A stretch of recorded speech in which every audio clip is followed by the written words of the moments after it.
প্রথম প্রশ্ন, আমাদের সমাজে প্রচলিত আছে প্রতিদিন ফজরের আজানের আগে মাইকে দোয়া কালাম পড়া হয় ও ডাকাডাকি করা হয় এবং গজল চালানো হয়। এটা কতটুকু জায়েজ? কোরআন ও হাদিসের আলোকে উত্তর দিলে ভালো হয়। এবং যদি ডাকাডাকি না করলে কমিটি বিভিন্ন রকমের কথা বলে, তাহলে মুয়াজ্জিন সাহেব কি করবেন? দেখুন, ফজরের নামাজের জন্য আহ্বান করার উদ্দেশ্যেই আজান আল্লাহ তাআলা দিয়েছেন। আজান দেওয়া হয়েছে মানুষকে নামাজের জন্য ডাকা এবং আহ্বান করার স্বার্থে, প্রয়োজনে।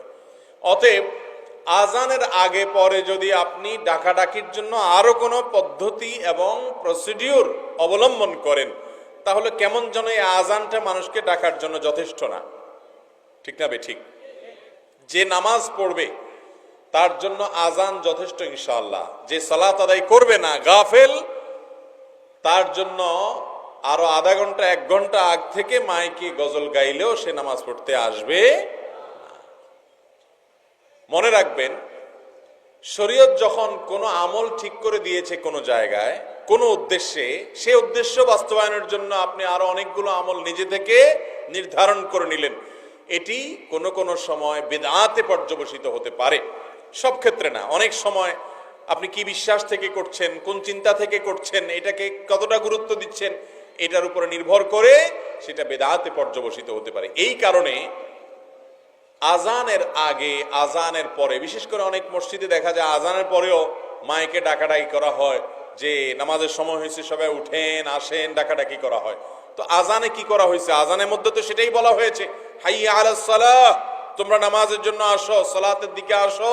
হাইয়া আলাল ফালাহ, সফলতার দিকে আসো। আস-সালাতু খায়রুম মিনান নাওম, ঘুম থেকে সালাত উত্তম, নামাজ উত্তম, এই কথাগুলো তো আজানে বলা হয়েছে।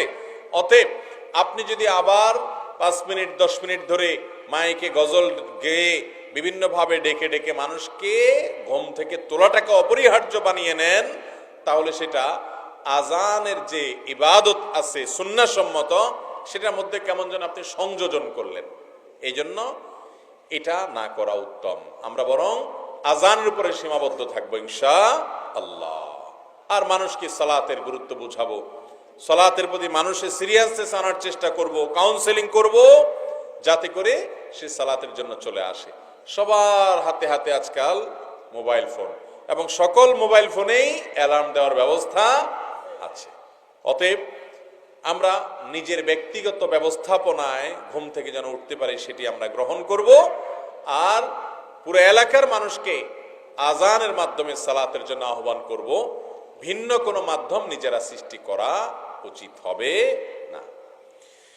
এরপরে প্রশ্ন হলো, এলাকার যুবকদের পক্ষ থেকে বিয়ে নিয়ে সব অভিভাবকদেরকে কিছু বলেন।